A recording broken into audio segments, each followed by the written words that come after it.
Olá amigos, internautas, telespectadores da TV IPW. Hoje pela manhã, hoje 14/9/2013, estivemos fazendo a cobertura do Fórum de Cidadania realizado pela nossa paróquia Santana aqui de Ibirá, na coordenação do padre Marcos Ferraro, organizado pelo nosso companheiro Reis, o evento do Fórum da Cidadania, que aconteceu aí com discussões brilhantes. E agora nós vamos ouvir o nosso companheiro Reis falando um pouco sobre os objetivos e fazendo uma análise sobre este evento. Bom dia a todos e todas, nossos amigos e amigas das redes sociais. Nós estamos aqui na cidade de Ibirá com o Fórum Social de Sustentabilidade Socioambiental. Os fóruns são articulações das organizações da sociedade civil, sociais e populares que buscam e procuram processos de convivência ecossustentáveis com os diversos ecossistemas onde nós vivemos. Os objetivos centrais do fórum são a articulação de políticas públicas de convivência com o semiárido, isso seja nos níveis municipal, territorial, estadual e federal, a defesa intransigente dos ecossistemas da Caatinga, a defesa também permanente das diversas formas de vida existentes nesses espaços e, sobretudo, a articulação da sociedade civil para fazer valer seus direitos e, sobretudo, o que vem nos preocupando ultimamente, que é o processo de exploração mineral que acontece aqui em Ibirá e em toda a região. Nós sabemos que com esse processo de aceleração do crescimento econômico no Brasil e países chamados desenvolvidos, ficou para países como o nosso a extração e a exploração de matérias-primas para processos de exploração mineral. Esses processos de exploração mineral são para satisfazer as necessidades do grande capital financeiro de países em desenvolvimento acelerado, como a China, Estados Unidos, Europa e outros. Países como Brasil, África do Sul e países em desenvolvimento são forçados e são extraídos dos nossos países matérias-primas, aí como níquel, potássio, silício, e nós sabemos que aqui no nosso município tem esses minerais. Isso nos preocupa porque onde tem acontecido processos de mineração ou exploração mineral, as consequências para as populações locais, para as populações do campo, para as populações nativas são desastrosas. Portanto, um dos objetivos do fórum é esse. Outro objetivo é a discussão de educação socioambiental, de educação contextualizada, de educação que nos proporcione uma convivência respeitosa para com as diversas formas de vida existentes. Um terceiro eixo do nosso fórum também é a discussão de elaboração de políticas públicas para as juventudes, tanto do campo quanto da cidade, nos campos aí da agricultura familiar camponesa, da cultura, da inclusão, geração de trabalho e renda. Um outro eixo nosso é também o processo aí mais organizado de execução de políticas públicas para o desenvolvimento do nosso povo, porque entendemos e compreendemos que existem muitas políticas públicas, tanto do governo federal quanto do governo estadual e de governos municipais. O que nós estamos precisando é a operacionalização desse processo. O fórum hoje contou com a participação da advogada Tatiana Emília Dias Gomes, que é da CPT Regional Nordeste 3. A CPT é a Comissão Pastoral da Terra. Ela é um organismo da Igreja Católica, mas na sua articulação existem pessoas de diversas confissões religiosas que vêm fazendo um trabalho nessa linha de assessoria técnica a grupos, organizações e movimentos, tanto do ponto de vista da resistência dos nossos mananciais, dos nossos recursos hídricos, recursos naturais renováveis ou não, quanto também do fortalecimento e da articulação institucional desses setores da sociedade civil. Agora iremos ver aí a nossa brilhante advogada Tatiane do CPT aí, que vai falar um pouco sobre a importância da realização desses eventos em outras instâncias, em outras dimensões, com outros públicos, qual a importância que se tem em realizar este tipo de fóruns da cidadania. Eu penso que são importantes a realização desses eventos porque é sempre espaço para a gente refletir conjuntamente, dialogar, pensar soluções, pensar encaminhamentos, estratégias de enfrentamento para os problemas. Eu acho que Esse é um caminho mesmo para a gente tentar construir aí a mobilização popular, né? E o poder popular. A gente está aqui falando sobre esse evento brilhante que aconteceu hoje aqui em Pirá, do Fórum da Cidadania, onde tivemos vários tópicos interessantes, várias discussões, e aí a gente fala sobre a importância da participação do poder público nestes eventos. E aí, sobre isso, nosso companheiro secretário de Agricultura do município de Pirá, César, vai falar um pouquinho aí sobre a importância dos gestores públicos participarem destes eventos. Com a palavra aí o nosso secretário de Agricultura. Eu vejo que a sociedade civil tem um papel muito importante na condução do desenvolvimento da sociedade. E o poder público deve agir em sintonia com os reclames, com sintonia com as ações da sociedade civil organizada. Então, nesse contexto, vejo a importância do poder público estar participando das ações desenvolvidas, né, dos encontros, das manifestações desenvolvidas pela sociedade civil organizada, para que assim possamos, enquanto poder público, trabalhar em sintonia com esses reclames da sociedade e com isso, de fato, a condução de uma gestão democrática, uma gestão onde as iniciativas, né, as discussões, né, os resultados saem das discussões, tá, das comunidades, né, dos setores organizados da sociedade. Portanto, desse acompanhamento diário, permanente, né, das ações, das movimentações, das manifestações da sociedade civil. E agora, falando ainda sobre esse Fórum da Cidadania que está acontecendo hoje aqui em Pirá, o nosso ilustre vereador Arnoldo Sindicato aí, que vai falar um pouco sobre a sua participação nestes fóruns e em outros eventos que ele vem participando, mesmo antes de ser vereador. Vamos ouvir agora o nosso vereador Arnoldo Sindicato. Estamos aqui com o vereador Arnoldo. Gostaria que ele falasse um pouco sobre a participação do vereador nesse fórum da cidadania que está acontecendo aqui no município de Pirá nesse momento. Eu venho participando desse fórum há muito tempo. São reuniões interessantes, estratégicas, para estar se discutindo as ações do município, o que é bom para o município, o que é ruim para o município, o que vem contra os trabalhadores, e nós participamos. Digo nós porque participo também como vereador, mas tenho participado como sociedade civil, atentamente a essas discussões de interesse social. E nessas discussões de interesse social a gente vem discutindo aqui essa questão do meio ambiente, onde a gente defende o meio ambiente com unhas e dentes, a gente defende a vida, defender o meio ambiente é defender a vida, que já está sendo degradado o nosso ambiente aqui no município de Pirá e região do nosso município. Ok, companheiros telespectadores da TV IPW, neste momento estamos nos desfazendo dessa cobertura e espero que vocês assistam, tirem proveitos. E agora que a gente vai estar saindo, a gente vai estar disponibilizando aqui um vídeo interessante para que vocês assistam e façam uma reflexão. Até mais e um bom vídeo para todos os telespectadores da TV IPW. Um abraço a todos.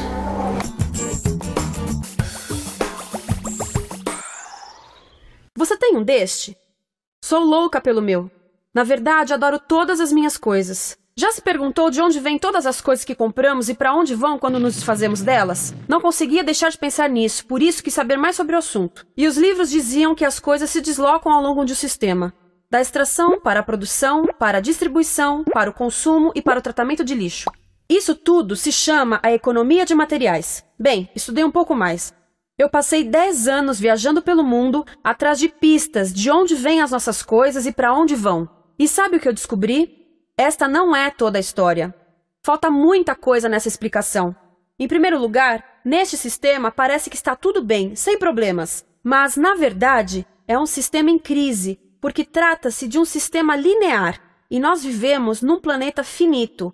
E não se pode gerir um sistema linear num planeta finito, indefinidamente. Em todas as suas etapas, este sistema interage com o mundo real. A vida real não acontece numa página em branco. Interage com sociedades, culturas, economias, o ambiente. E durante as etapas, a vida vai se chocando contra seus limites. Limites que aqui não vemos porque o diagrama está incompleto. Então voltemos atrás para preencher alguns espaços e ver o que falta. Uma das coisas mais importantes em falta são as pessoas. Sim, pessoas. As pessoas vivem e trabalham em todas as etapas desse sistema, onde algumas são um pouco mais importantes que outras, algumas têm maior poder de decisão. Quem são elas? Comecemos pelo governo. Meus amigos dizem que eu devia usar um tanque para simbolizar o governo, e isso é uma realidade em muitos países, e cada vez mais também no nosso. Afinal, mais de 50% dos nossos impostos vão para os militares. Mas vou usar uma pessoa para simbolizar o governo, porque acredito nos valores e na visão de que o governo deve ser das pessoas, pelas pessoas, para as pessoas. A função do governo é olhar por nós, cuidar de nós. Esse é o seu trabalho. Depois vem as corporações. O que leva as corporações a parecerem maiores que o governo é porque elas são maiores que o governo. Atualmente, entre as 100 maiores economias da Terra, 51 são corporações. À medida que as corporações foram crescendo, em tamanho e poder, assistimos a uma pequena mudança no governo, como se estivessem mais preocupados com o bem-estar deles do que com o nosso. Muito bem, então vejamos o que mais falta nessa imagem. Começaremos pela extração, que é uma palavra pomposa para exploração de recursos naturais, que por sua vez é uma palavra pomposa para destruir o planeta. A verdade é que cortamos as árvores, arrebentamos as montanhas para extrair os metais, consumimos toda a água e exterminamos os animais.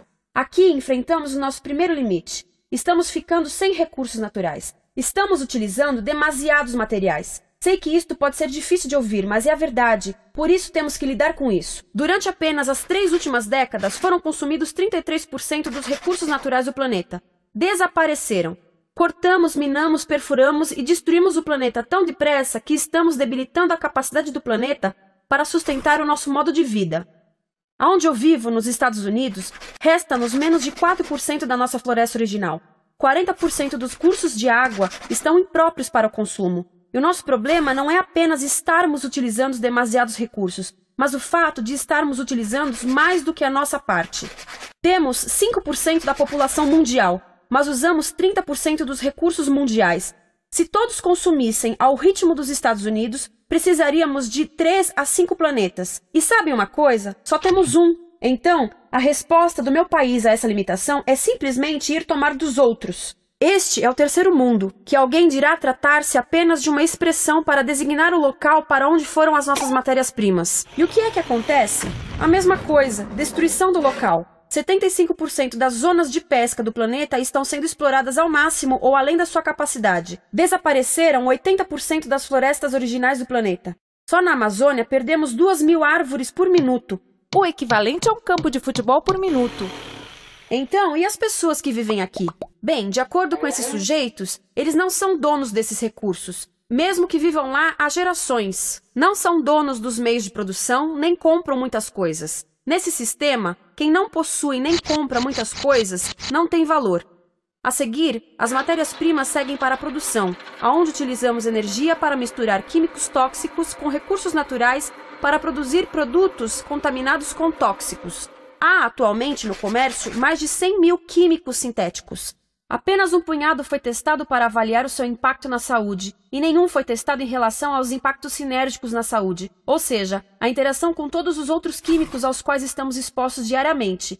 Por isso, desconhecemos o impacto total deles na saúde e no ambiente. Mas sabemos uma coisa, os tóxicos entram e saem. Enquanto continuarmos a introduzi-los nos nossos sistemas de produção industrial, continuaremos a inserir esses tóxicos nos produtos que levamos para nossas casas, trabalho e escolas, e claro, para nossos corpos. Como os BFRs, ou retardantes de incêndio à base de brometo, que tornam as coisas mais resistentes ao fogo, mas são super tóxicos. São neurotóxicos, ou seja, tóxicos para o cérebro. O que é que estamos fazendo usando esses químicos? Apesar disso, os usamos em nossos computadores, eletrodomésticos, sofás, colchões e até alguns travesseiros. Sim, pegamos nossos travesseiros, os revestimos com neurotoxinas, levamos para casa e dormimos por 8 horas com eles. Não sei. Mas acho que num país com tanto potencial, poderíamos ter uma maneira melhor de evitar que as cabeças peguem fogo à noite. Sabia que essas toxinas vão se acumulando ao longo da cadeia alimentar e se concentram nos nossos corpos? Sabe qual é o alimento do topo da cadeia alimentar com o nível mais elevado de químicos tóxicos? O leite materno. Isto significa que os menores membros das nossas sociedades, os nossos bebês, recebem as maiores doses de químicos tóxicos das suas vidas a partir do leite das suas mães. Não acha que é uma incrível violação? A amamentação deveria ser o mais importante ato humano de nutrição. Deveria ser algo sagrado e seguro. A amamentação continua a ser o melhor e as mães devem amamentar, mas nós deveríamos proteger esse ato. Eles deviam protegê-lo. Eu pensava que zelavam pelos nossos interesses. As pessoas que mais sofrem com esses produtos químicos são os trabalhadores das fábricas. Muitos são mulheres em idade reprodutiva que trabalham com toxinas que afetam a gestação, carcinogênicos e muito mais. Agora eu pergunto, que tipo de mulher em idade reprodutiva trabalharia no emprego deste, exposta a estas toxinas, a não ser uma mulher sem outra alternativa? Essa é uma das maravilhas desse sistema. A erosão dos ecossistemas e economias locais aqui garante um fluxo constante de pessoas sem alternativas. No mundo, há 200 mil pessoas por dia se deslocando de ambientes que as sustentaram ao longo de gerações para cidades, onde muitas vivem em bairros de lata, à procura de emprego, por mais tóxico que seja. Não só os recursos são desperdiçados ao longo desse sistema, mas também pessoas, comunidades inteiras são desfeitas. Sim, as toxinas entram e saem. Muitas delas saem das fábricas em produtos, e muitas mais saem como subprodutos ou poluição, e estamos falando de muita poluição. Nos Estados Unidos, as indústrias admitem liberar mais de 1.800.000 quilos de químicos tóxicos por ano.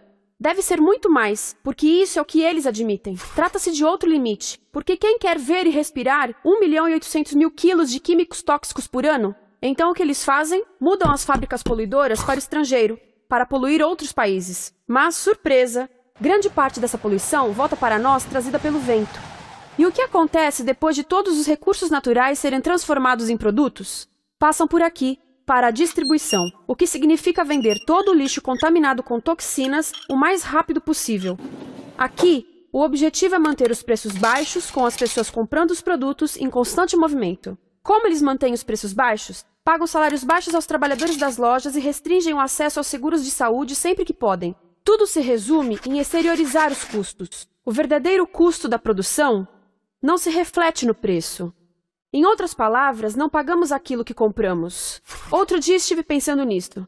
Ia a caminho do trabalho e queria ouvir as notícias. Por isso entrei numa loja para comprar um rádio. Encontrei um pequeno rádio verde engraçado que custava $4,99. Na fila do caixa pensei, como $4,99 podem refletir o custo da produção e transporte desse rádio até ele chegar nas minhas mãos? O metal deve ter sido extraído na África do Sul. O petróleo provavelmente do Iraque.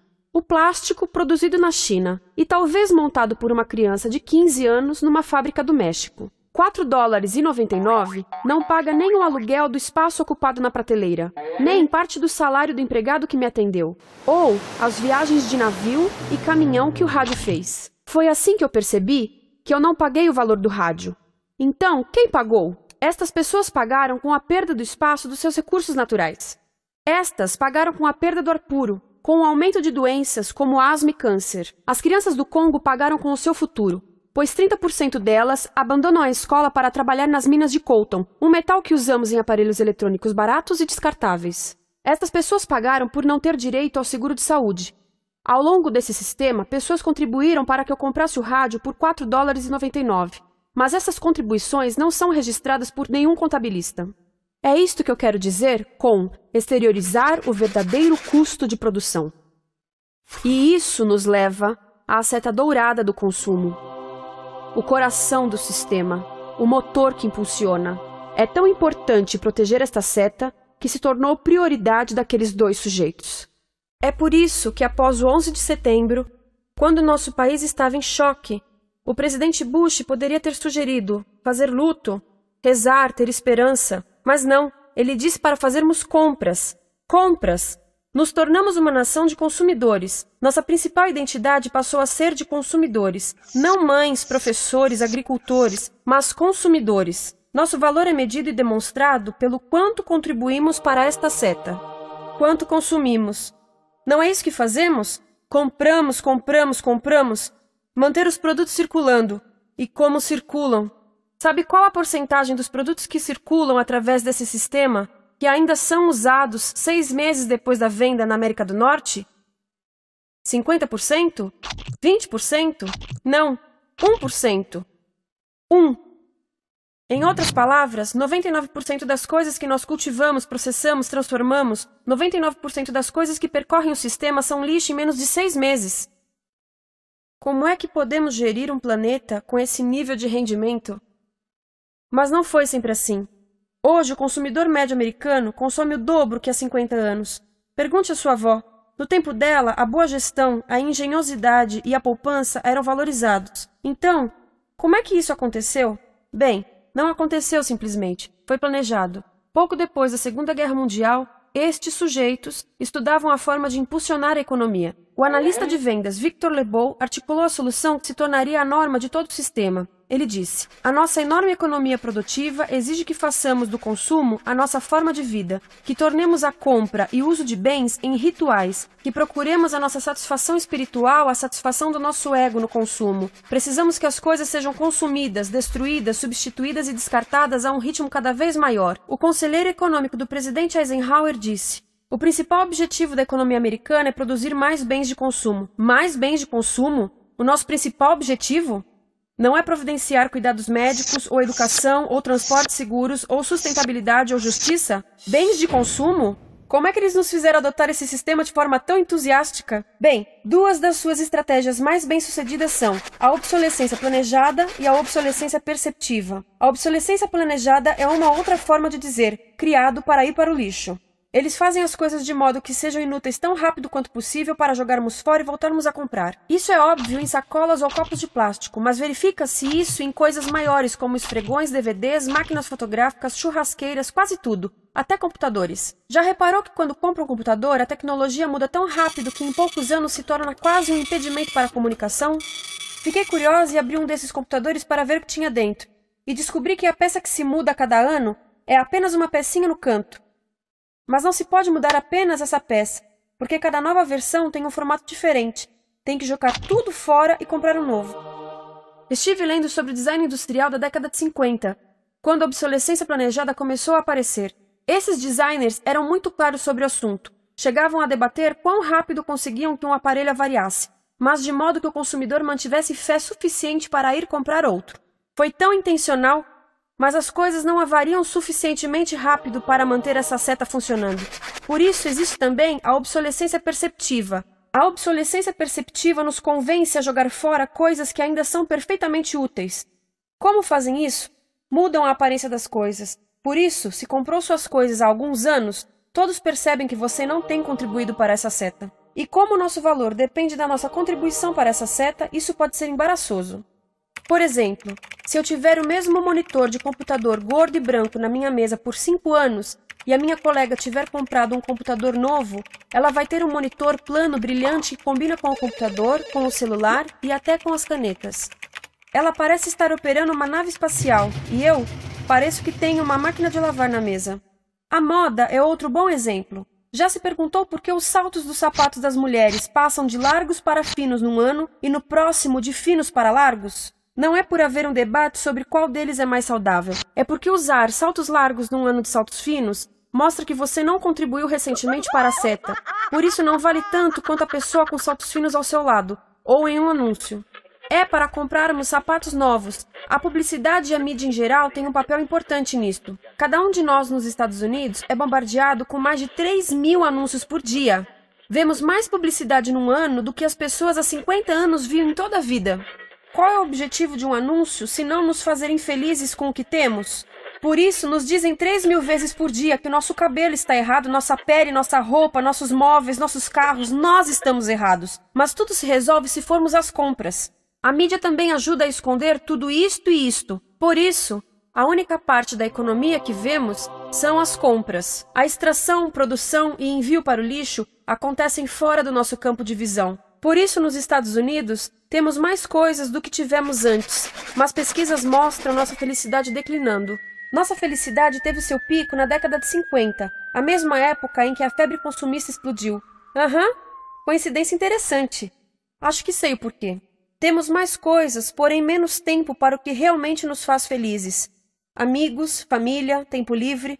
Estamos trabalhando mais do que nunca. Analistas dizem que não temos tão pouco tempo livre desde a sociedade feudal. E sabem quais são as duas atividades que mais fazemos no pouco tempo livre que temos? Ver televisão e fazer compras.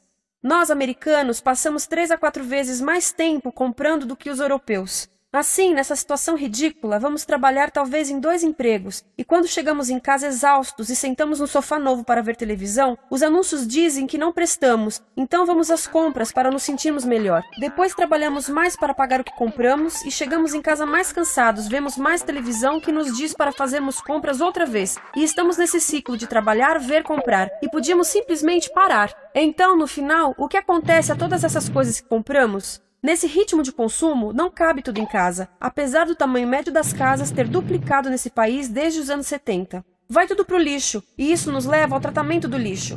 Essa é a parte da economia de materiais que conhecemos melhor, porque nós temos de levar o lixo até a esquina. Cada americano produz 2 quilos de lixo por dia, o dobro do que fazíamos há 30 anos. Todo esse lixo ou é despejado num aterro, que é um grande buraco no chão, ou ainda pior, primeiro é incinerado e depois despejado no aterro. As duas formas poluem o ar, o solo, a água, sem esquecer que alteram o clima. A incineração é realmente ruim. Lembra daqueles tóxicos da fase da produção? Bem, queimar o lixo libera esses tóxicos no ar. Pior ainda, produz supertóxicos novos, como a dioxina.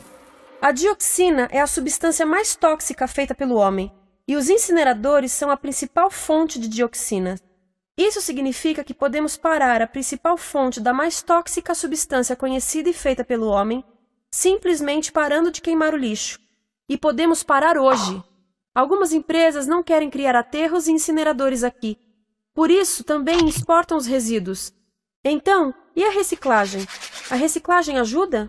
Sim, a reciclagem ajuda. Ela reduz o lixo nessa extremidade e depois reduz a pressão para minerar e colher mais nessa extremidade. Sim, sim, sim, todos devemos reciclar, mas reciclar não é o suficiente. Reciclar nunca será suficiente, por 2 razões. Primeiro, o lixo que vem das nossas casas é apenas a ponta do iceberg. Para cada saco de lixo que deixamos na esquina, 70 sacos de lixo são criados anteriormente, só para fazer o lixo desse saco que deixamos na esquina. Assim, mesmo que pudéssemos reciclar 100% do lixo das nossas casas, não se chegaria ao coração do problema. Além disso, grande parte do lixo não pode ser reciclado, ou porque contém demasiados tóxicos, ou porque é criado de início para não ser reciclável, como aquelas caixas de suco, que têm as camadas de metal, papel e plástico, todas coladas. Não dá para separar essas camadas para reciclá-las. Como se vê, é um sistema em crise. Por todo o percurso, estamos batendo em limites, do clima em mudança ao decréscimo da felicidade. Simplesmente não está funcionando. Mas a parte boa de um problema tão generalizado é haver tantos pontos de intervenção.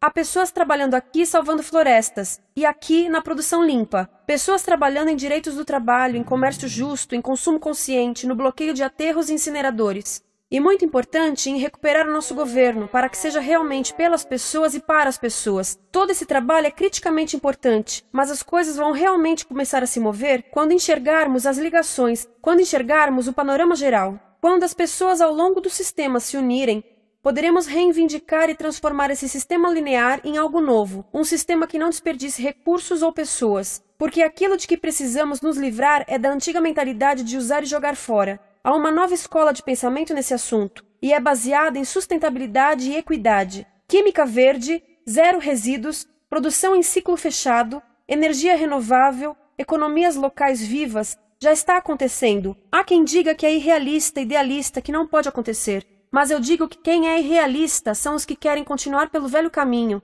Isso é que é sonhar. Lembre-se que a velha forma não aconteceu por acaso. Não é como a gravidade que temos que conviver. As pessoas a criaram, e nós também somos pessoas. Por isso vamos criar algo novo.